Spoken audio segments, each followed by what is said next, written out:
We'll be getting you more details on the development in the Central Business District, where we understand some 100 shops belonging to foreigners have been closed down. But let's first get you this development in the banking space, because the total stock of loans that banks fear would not be paid back on time has reduced. And in August this year, it declined from 721 billion Ghana cedis in August last year to about 621. Now, this was contained in the latest banking sector report released by the Bank of Ghana. I tried to bring you some breakdown of these developments and how they affect you if you're a businessman.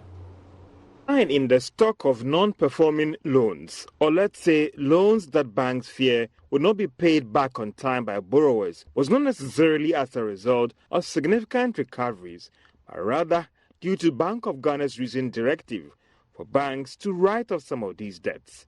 The directive saw the stock reduce from over 8 billion Ghana cedis earlier this year to about 7 billion Ghana cedis. For instance, if you go through the central bank data from June to August this year, it went down by 8 million Ghana cedis to 6.91 billion Ghana cedis. Industry watchers argue that development may not help in our quest to reduce the cost of credit in the country, because it could be factored into the pricing of new loans to businesses. More than 90% of the loan, according to the Bank of Ghana, were taken up by firms in the private sector, the remaining going to the public sector. But the Bank of Ghana insists, looking at the current reforms, the stock of non-performing loans could reduce further in the coming months. The governor of the Bank of Ghana, Dr. Ernest Addison, recently announced that they are working with the judiciary to fast-track cases concerning the recovery of loans. However, there are some interesting numbers when you look at the growth in deposits and loans. The banking sector reports an assessment of all the 23 banks in the country ending August this year. According to the Bank of Ghana, the report showed well-capitalized banks, solvent, liquid, profitable, and a sound banking sector. This, it argues, that is due to the recent cleanup and ongoing reforms. Let's still stay in the banking sector, because the board director of Subonteng Rural Bank is asking the finance minister, Ken Ofori-Atta, to review the current laws that can allow state banks to do business with rural banks in the country. The board chairman made the call at the 7th Banking Week celebration for the Association of Rural and Community Banks in the area that is Noti region. Fred Doe's report.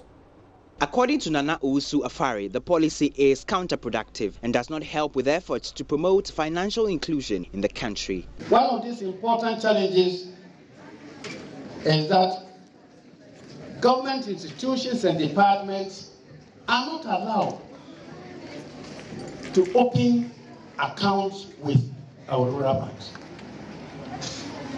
It is sad that the management of major government institutions like the rural government hospital, the rural senior high school, the managers and the masters have to travel to Jasikai for their banking business when there is a bank in rural. We hereby invite the Minister of Finance to review this decision. For instance, just yesterday, an accountant of a small hotel in Raura had to travel to Jasikai to pay the social security contributions at Ghana Commercial Bank.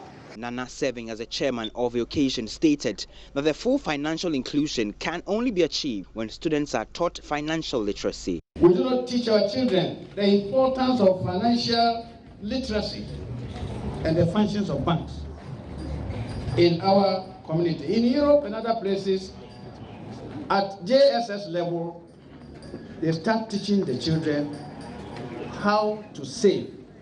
In an address delivered on behalf of the Oti Regional Minister Kwesi Owusu Yeboah by the DCE for Biakwe, Comfort Atta, rural banks should start considering measures to help them meet the new capital requirement by the Bank of Ghana. We are saying that capitalization of rural banks in Ghana has been a major challenge, and this has invariably affected the size of the bank's operations. It is against this background that issues of mergers and acquisitions should be seriously considered by the various stakeholders in the rural banking industry. The Banking Week celebration ended with a quiz competition for basic schools in the catchment area. What is the minimum capital adequacy ratio requirement for rural and community banks in percentage terms? 8%. That is not correct. You have a second attempt. 10%. That is correct for 3 points. With the winners getting cash prize and learning materials from sponsors. Fred Duhos reports for Joy Business. Let's get back to a story that could be described as big and interesting because of development happening on the Benin-Nigerian border. Now, we understand about 100 shops belonging to foreign retailers have been closed down by angry local retailers at the Central Business District in Accra. According to these local retailers, the action has been influenced by the closure of the Nigeria-Benin border. Joy Business's Charles Aite was there for Joy Business, and he has the rest of the story. So this is the Opera Square here, the Central Business District of Accra. It has been sort of a chaotic scene. As you could see, the shops of some Nigerian retailers being closed down here. My name is Kofi Amanfofori, PR for GIDA, Ghana Electrical Dealers Association. Okay, we are affiliated to GUTA. We are children of GUTA. And then this nationwide something. It's not just that we are trying to mistreat the foreigners in this country or something like that. But this is our local market, and this is our local market, and then we are not expecting any foreigner to operate in this market. Okay. So did you seek police intervention before closing these shops? It's our right to do that. We have warned them severally, but I think they are turning deaf ear to what we are talking about. So how many shops? We have had a lot of encounter with them, and then it seems they don't want to listen to us. We had a press conference last Thursday that they should lock it by themselves. As you can see, there's no violence here. We're just locking them peacefully. We had a press conference Thursday that they have to lock their shops before Monday, and then they didn't listen. Okay, so they have opened it, and then we are trying to lock the How many shops have you locked so far? So the traders like me has no authority to come and lock my shop. But now that the shop has been locked, what's next? Then I'll consult my lawyer. But the issue is that this particular space is for locals and not foreigners. It's not true. I am an ECOWAS citizen. But the GIPC law that states categorically that this area is for local retailers and not foreigners. Give me. I want to show you the document. They are telling you lies, manipulating you. No, it's not for a local. This is an international market. This is an international market, and we are permitted to stay in the market. This is if you could show it to the camera. Yes, camera. This is the Ghana Investment Promotion Council's certificate that authorizes me to do business here. Now, what are you coming here to do? He needs to speak to us. He needs to speak to us.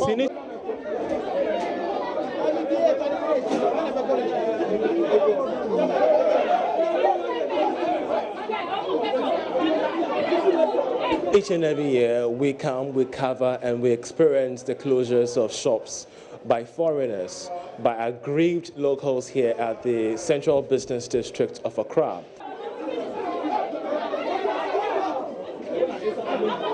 As it stands now, this will be the ripple effect of their actions, if not now, forever. For Joy Business, I'm Charles Aite reporting. And our man Charles Aite is actually right here with us in the studio. And Charles, interesting scenes there. These are the ones that we're able to capture on camera. Exactly. What about what wasn't captured on camera? What was the situation on the ground there? How bad? It came across as very calm, and everything. But was that the situation on the ground? It started off as a calm exercise, but it ended off a very chaotic scene. In fact, we had a camera guy, had his whole camera abandoned whatsoever. So it was kind of a chaotic scene from the part of the local retailers who are saying that these foreigners do not have the right to embark on businesses at the Central Business District of Accra. These firms that have been affected, I mean, what else were they looking out for? Because how can you identify that this person is a foreigner and he or she hasn't got the required documents to operate in that space? Exactly. That was one of the questions that I posed most of these guys that were embarking on the closure of shops, and they're saying they could find out from your accent, they could find out from the way you look, they could find out from the way you behave. If you look or behave non-Ghanaian, they could then move on. So this even begs the question of how credible these exercises are, if indeed it is not kind of a reactionary measure. Obviously, we know that because of what is happening in Nigeria, exactly. And that's why they are behaving this way. Exactly. But then it's interesting because, again, one of the traders was able to show his documents that I have the permission of those who matter to operate in this space. But the issue now is that we cannot certify whether or not this document is genuine. Yeah. But of course, as you rightly stated, if indeed it is genuine, then it raises some legal concerns regarding the specific ambits that the JIPC has given most of these foreign retailers to operate within this local space, of which the local retailers do not agree to. Is it a matter of the law, or is it a matter of the effecting the law, or is it a matter of these local foreigners, the Ghanaians within these space, not understanding the fact that a foreigner could work within this area only if the person has specific legal grounds to do so. And again, you talked about the situation started calmly, and at the end it looks like it was getting a little bit chaotic. Exactly. Presence of the police on the ground or anything? No presence of the police. Indeed, when we're done with the interactions by both sides, the foreign retailers and that of the locals, we had to pass by to the Accra Police Divisional Office here in Accra, and they are saying that there's going to be some sense of presence tomorrow. Fully armed police guys are going to be expected at that particular scene, especially when they're expecting to be moving to various places. So they started with Opera Square. We're expecting them to move to, what's the name, Abosokai, where they're going to be having massive closure of shops and other markets as well. So they have started here with 80 to 100 shops, and they're going to be expecting to move into other scenes. So the police are saying that this is unacceptable. They don't have the legal remits to embark on this action, and they shall be standing their grounds moving forward. Interesting development, Charles. I say thank you so much. And you know, one thing that has actually brought about this whole action was this Nigeria-Benin border issue. Now, my colleague Gifty Ando Apia actually visited the grounds, and she has more details in this report. What you see right here is what divides the Republic of Benin from Nigeria. This is Badagry. It is one of the border towns that we found having made their way all the way from the main Nigerian-Benin border.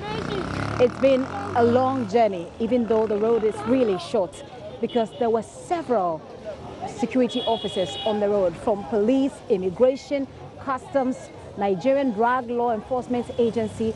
They're all on the roads trying to be sure that nobody smuggles anything, especially rice, into this country. We're here in Badagry, and we've been engaging with some of the young men here. They say they need the borders open as soon as possible. They also say that the closure of the border has led to unemployment of their youth, molestation and abuse of women, especially by some of the officers who man these borders. Here in Badagry, they say business has been slow, which is why they're calling on President Buhari to open the borders now. Gifty Andopia, JoyNews, Badagry, Nigeria. In the studios of JoyNews, Gifty Andopia is here with us live for more details on this development. Gifty, interesting developments there. I mean, are we taking issues out of context, or on the border situations are quite bad? I don't think we're taking this out of context at all. I think that this is a big deal, and it has the potential of degenerating as we go along. I mean, you've seen the sort of retaliation that's coming. Already good guys. Sort of retaliation, yeah. Even though people had said initially that what was happening in Nigeria was some kind of retaliation for what happened earlier in Ghana. So, I mean, but it's a continental thing. We can't just keep retaliating like that. I don't think we're taking it out of context, because when I went to Benin and I spoke to the people who work in the Benin market, the Cotonou market, it was having dire impacts there already. Benin is a small country, has a very small economy, and that economy is largely dependent on Nigeria's economy. So with what's happening, it's really affecting them. You go to the markets, they talk about how less they're making. There was a woman I spoke to, she sells alcoholic beverages. And as she spoke, she was speaking French, so I couldn't really understand what she was saying. I was waiting for my interpreter to do that for me. And you could tell from her eyes how much this is affecting her. She talks about how the whole day, the day I was talking to her, she was like, the whole day she hadn't made any money. Initially, she would have made equivalent to 1,000 cedis at the time that we were interviewing her. So it's having a dire effect on people. People don't have jobs already in Benin. So this is just adding up to unemployment for them. Gitty, before you go, let me get the understanding of how bad the situation for us in Ghana in terms of the goods that are being prevented from going in or whatever. Are these goods that are maybe consumables or maybe normal cosmetics or what? Okay, so initially we couldn't trace the Ghanaians, especially at the Nigerian and the Benin border. So I must commend my camera technician. He, went into this corner where the Ghanaians were, and then we found them. When we spoke to them, they indicated that some of them were carrying like coconuts, some of them were carrying... So consumables. Yes, essentially. Mackerel, drinks, etc. These are the kinds of things that are stuck at the border. But of course, these are also just a handful of those that we spoke to. There's about, they said there are about 50 to 70 of them. Wow. We won't know, we won't know everything that's in those trucks. And the trucks are many. And these are the Ghanaians that we spoke to. So when you enter the border, you see this side of the border where these trucks are, where we found the Ghanaians. And on this side of the border, there are also a lot of trucks. When you go out, you see a number of trucks lined up there. So these are some of the things that they're carrying. And I don't know whether some are even carrying newspapers. I don't know what they're going to. I think like rehashed newspapers sort of. So yeah, consumables, like you say, generally. Thank you so much. I know there'll be more at 3 p.m. Today on this whole development as you bring in your show for us. Right. Okay, so let's get onto the line and speak to coordinator of CATS International, Apia Dumaku Apia, who actually brings us more details in terms of what does this whole thing mean for the whole regional integration. Good afternoon, Mr. Dumaku, and thank you so much for joining us on Marketplace. Thank you very much, George, and all your viewers of Joy News. Okay, so first, let me ask you, what has Nigeria done? What does it mean for this whole ECOWAS integration and trade as well?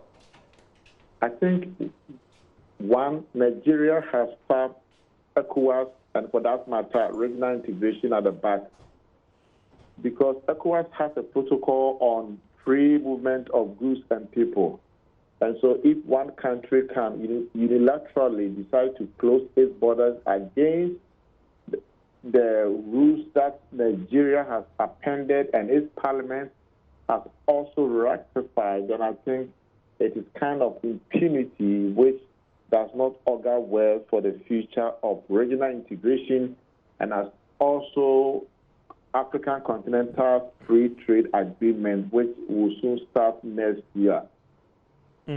Mr. Dumaku, within the ECOWAS protocol and even the African Union trade protocols, what can member countries also do to bring or to call Nigeria to action in terms of what they've done right now? There is a dispute resolution mechanism under the ECOWAS as well as the AU, African Continental Free Trade Area. And so an aggrieved nation can decide to petition the ECOWAS or the AU about what Nigeria has done. However, evidence tells us that most of the time, AU or ECOWAS has not demonstrated enough biting powers in sanctioning countries that do things contrary to the rules and regulations. But if we look at the text of the African Continental Free Trade Area, it is very clear on what the Secretariat and then the heads of state can do against any country that decides to start the agreement is on its back. And so we should explore that, right? I think for now, what I would suggest is that they should call for an emergency session of the ECOWAS Heads of State meeting and deliberate it at that level. That is the first thing to do, dialogue and kind of engaging Nigeria on one-on-one and also at the regional level. That will be the first approach. And if Nigeria is not trying to do that, acquiesce to that, then the next option will be to go through the legal process, whereby, but of course, Nigeria is also the big brother in ECOWAS as well as Africa. Nigeria pays more than 2/3 of the ECOWAS budget. And so if you also don't want to kind of beat the map that supports, the hand that feeds you.